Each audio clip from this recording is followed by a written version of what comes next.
Welcome back to the channel.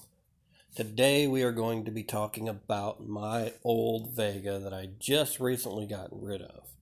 It's a 73 Vega Wagon that had a small block in it whenever we bought it.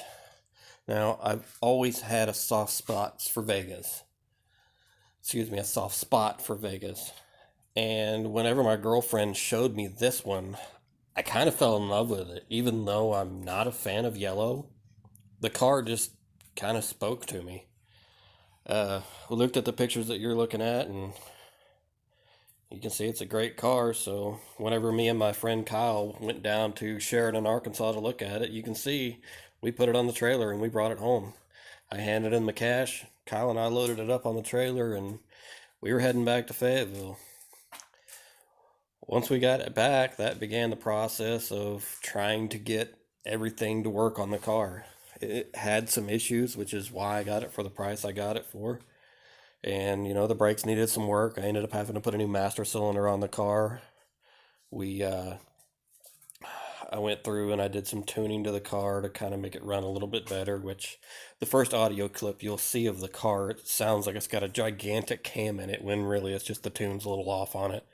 Little adjustments on the carburetor and stuff that I needed to make, but the car overall was in great shape. You can see right here some pictures that after I did a little bit of work to it and got it to where we could drive it, I towed it up to Rogers for a little cars and coffee they had up there. And we drove around for a little bit in the car. Really did awesome.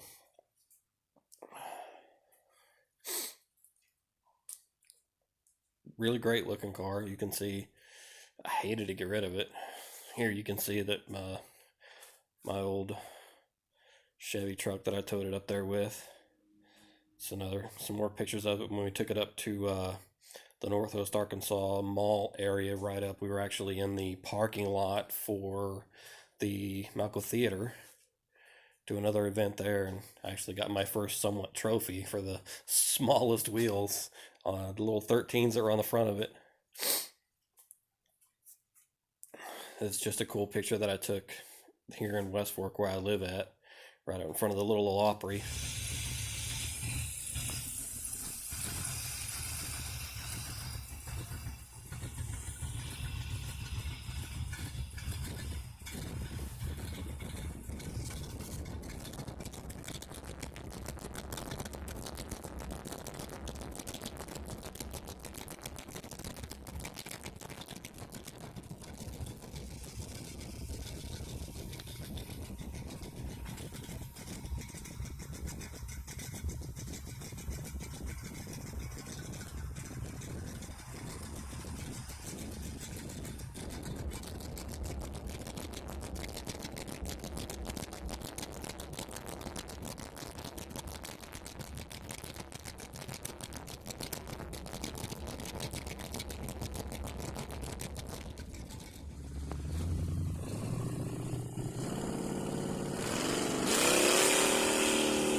First test pass I ever made in that car.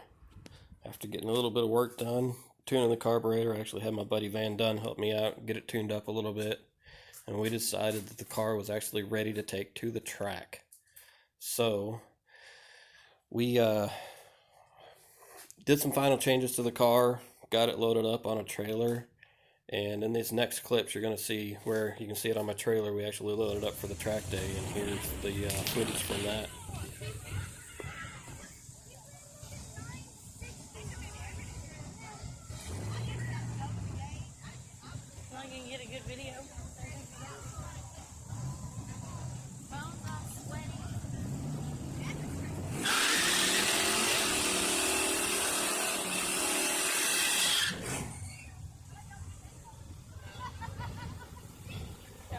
Video of this.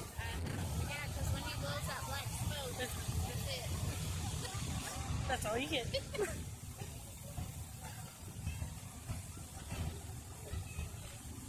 Hopefully they're getting better pictures right here.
Now, I'm not sure why that last video actually got cut off, but I did end up beating that car.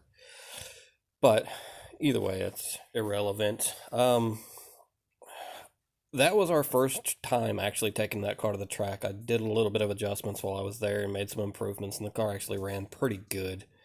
I mean, roughly is and was a 12.5 second car. I mean, probably maybe when I first started, mid 13s. So once we did that and I drove the car around for a little bit, played around with it a little bit, we started noticing some issues popping up with the headers. You can see the pictures here where they were starting to crack from the heat and everything being wrapped up. So we decided it was time to make some upgrades.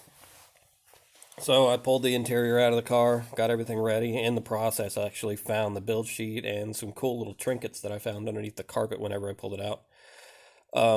We decided that we were going to go through, put a cage in it, so I took it out to 479 Motorsports here in Prairie Grove, Arkansas, West Fork, Arkansas, wherever you consider it to be. It's kind of in between the two, but my buddy out there, he put a really, really nice roll cage in the car, did some good subframe connectors, and we actually decided to cut the rear pan out of the car so we can fit the fuel cell and the battery and everything in the back of the car. It actually turned out really nice, as you can see here in this picture. Hang down a little bit lower than I would have liked it to, but once I got it painted and everything, you couldn't really notice it that much because I did paint it black instead of painting it yellow like the rest of the car, so it would kind of blend in a little bit. But it actually functioned really well. You can see how well the subframe connectors were done in the car here, because he actually put the cage through the car to the subframe connectors and connected it all together. It actually made the car work really, really well. Shout out to my boy out there at 479 Motorsports. He did a really, really bang-up job with that. And here you can see I made just a little custom bezel to go around the gauges there, just a sheet of aluminum. I cut some holes in and just basically put it over the existing part of the dash. You can see here I got the whole interior of the car. I'm trying to get everything wired back up with the fans and everything. It's kind of a big pile of spaghetti in there, but I did eventually get the car all back together and then kind of tore it back apart because we decided to make another change and go fuel injection on the car. So putting the extra fuel cell back there and doing all that actually ended up benefiting us, because I ended up buying a Boosted Solutions 340 liter an hour fuel pump to run a 1200 HP Fitech fuel injection unit. And you can see here where I modified the shorty headers and kind of made them a long tube. There you can see the new Fitech controller and the port for the head to show the temperature and everything. This is the Fitech unit. It's a really nice unit. It was outdated and I had a lot of issues to begin with fueling, and it was always wanting to add too much fuel and couldn't quite get it programmed. But once I got together with Fitech and we put a new program in there and we got it all worked out, and I eventually put it back on the trailer, took it down to Salisaw with my buddy Chris and had another track day down there with it. I don't have any video footage of this. I had some, but I don't know what happened to it. But it was actually a really good day. We had a lot of fun down there. Made some really good passes in the car.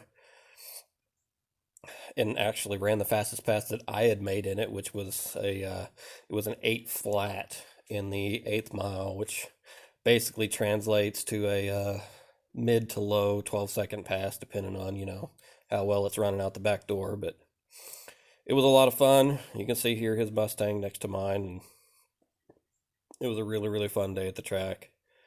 The last picture that you'll see on here is actually a couple photos from that last pass, and it turned out to be a really good day. Shortly after that, I traded the car off now, and now I have a Trailblazer SS. I'm sure I'll do a feature video on it eventually, and that was it. I hope you guys enjoyed this video, man. I really, really appreciate you guys. I hope you guys continue to watch the videos on this channel. If you would, just like and subscribe to them, and we'll see you guys in the next one.